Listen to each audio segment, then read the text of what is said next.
Greetings, I'm Chappers. And I'm the Captain. And as is customary in these particular videos, we greet you and welcome you to Andertons.co.uk. We do. And I hope you're having a great day, because yes. we are. This is the final part, I think, of our 2015 Les Paul lineup video. So we're right down to the two base models in the range, which I must admit are two of my favourite all-time classic Les Paul designs. So you've got the Les Paul Junior, the very, very first kind of student guitar that that Gibson ever made, and I've got the Special because it's special.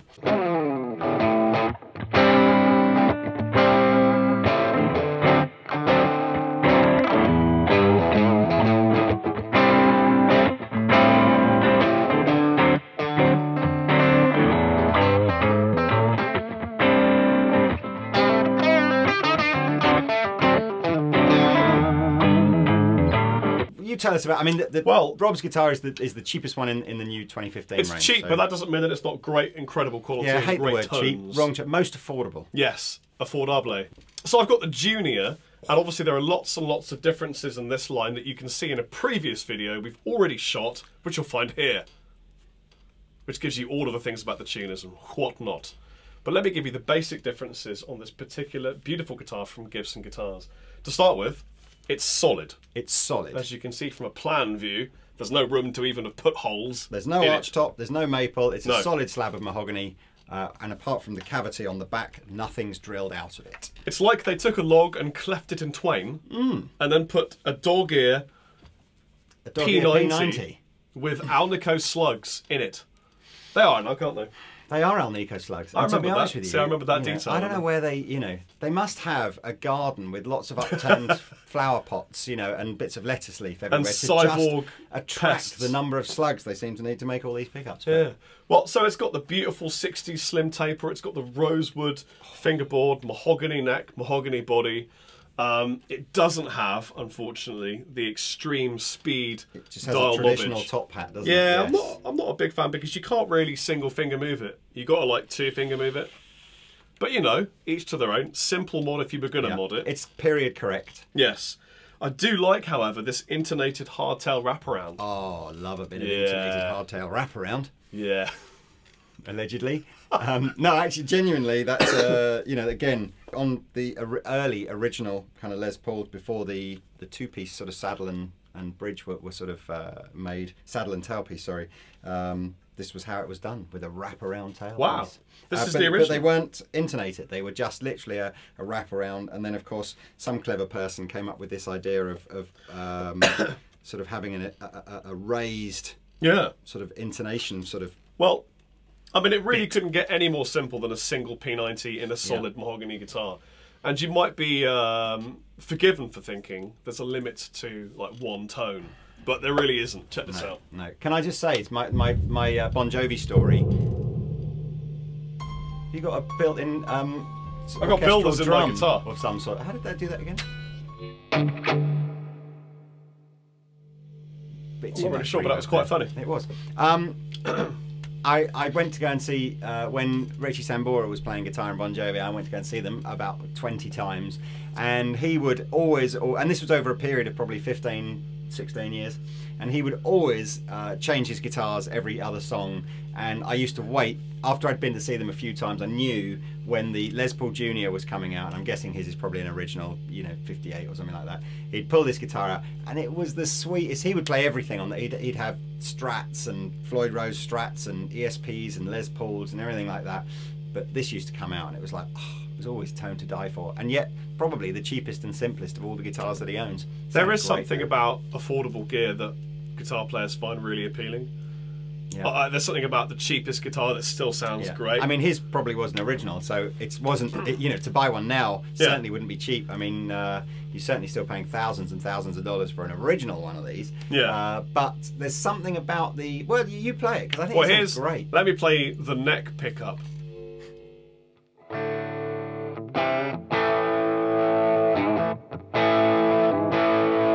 Now let me play you the bridge pickup.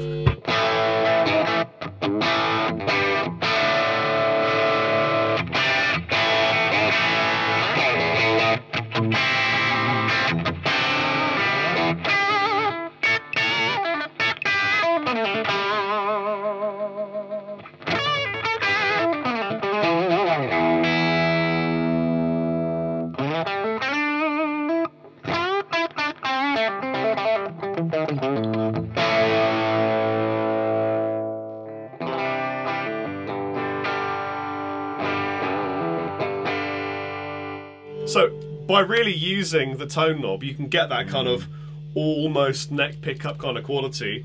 A little bit of the volume knob.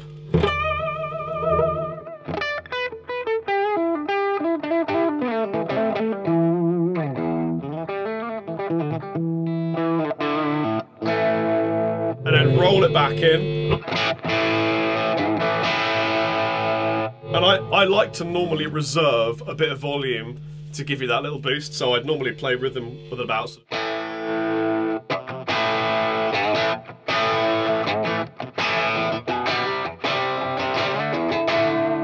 Bring it in for a bit of a solo.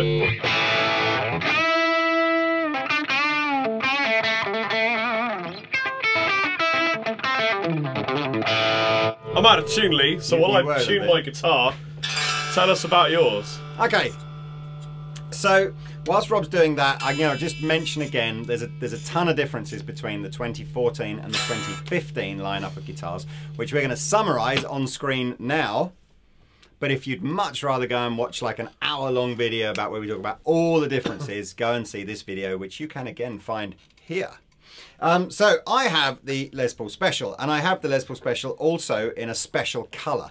In fact, one of the things that we must remember to do, of course, is show you the colours that that guitar comes in, yes, which you can hear now. You can knee. You can hear me. And the Special is available in these colours. Now, this colour, you may have heard me tell this story before on YouTube, because I tell it every time I get given a guitar that's this colour. This is called TV Yellow. And the reason is, on early guitars where artists, bands used to turn up in television studios with white guitars, back in the days of black and white TV, the cameras, the lights in the studio used to glare off of the guitars, and the footage was pretty unusable because of all this reflection that was coming off. So Gibson, I believe, or somebody, I think it was Gibson, invented this colour, which is a sort of a mustardy yellow, which on black and white under studio lights didn't glare, but the guitar actually looked white. So it was kind of like if in early days watching bands using these on TV, it just looked like they had white guitars, but they were actually yellow, and it's kind of become a classic colour called TV Yellow.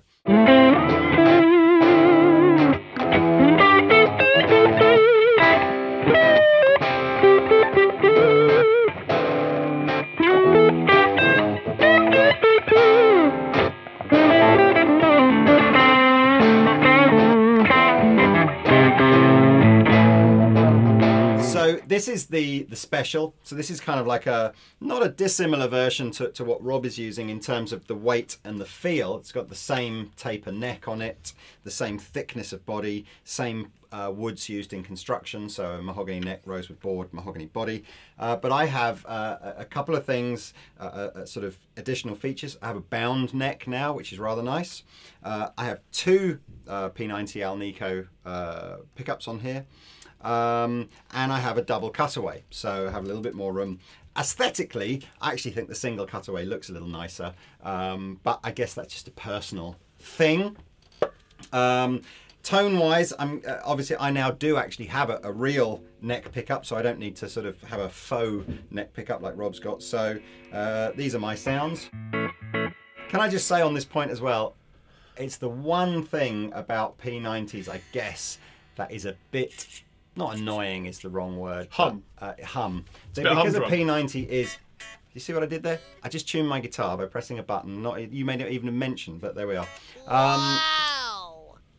I love the tone of them. They are a bit noisy. They're essentially a fat single coil, which is why you're getting that sort of single coil noise. Of course you can upgrade to like a Duncan noiseless. I don't know what noiseless P90s there are. And even when you do upgrade, because I've got noiseless pickups on that Strat, and they don't sound identical to, they don't have that zing and brightness. No, sometimes you want the dirt in there. So I think sometimes you just got to just accept there's a bit of noise and so be it. Yeah. So this is my rhythm pickup. Again, I've got a tone and a volume, just using the traditional sort of top hat knobs, which, as Rob said, are not as smooth and easy to grip as the ones that you just got to use two fingers rather than one, haven't you?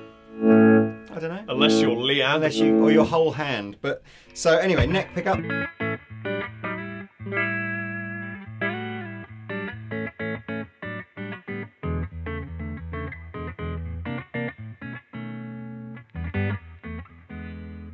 In fact, let's just do so a little bit less tone.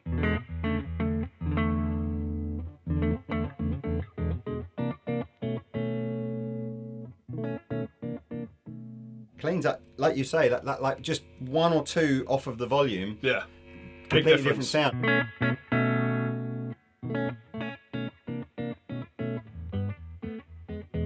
sound. Treble pickup.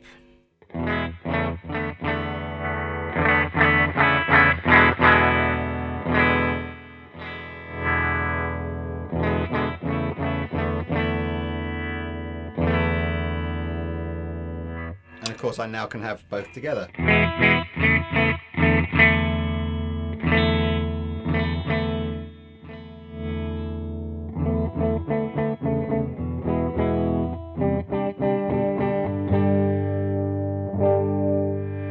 So again, whole host of different tones.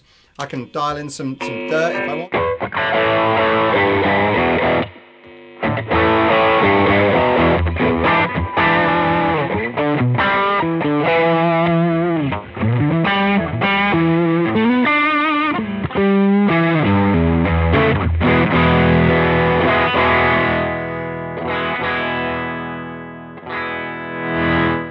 Kind of in a way, as much as having 2 volumes and 2 tones on a Les Paul, traditional regular Les Paul gives you that versatility, it's kind of nice to just have 1 volume control, just so that it doesn't matter what pickup you're on, you just got to go to the same control so it's all horses for courses.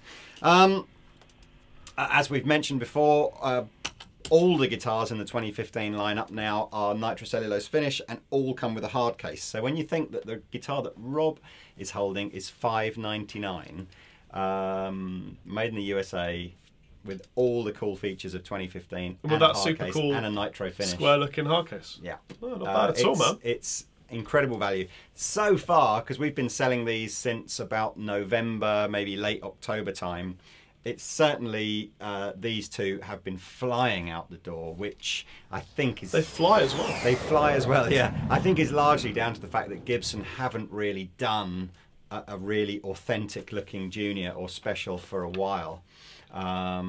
So yeah, it's kind of cool. So I think what we should do now... Swapsies.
Well, I've been Rob Chapman. And I've been the Captain. We both bid you farewell. Farewell.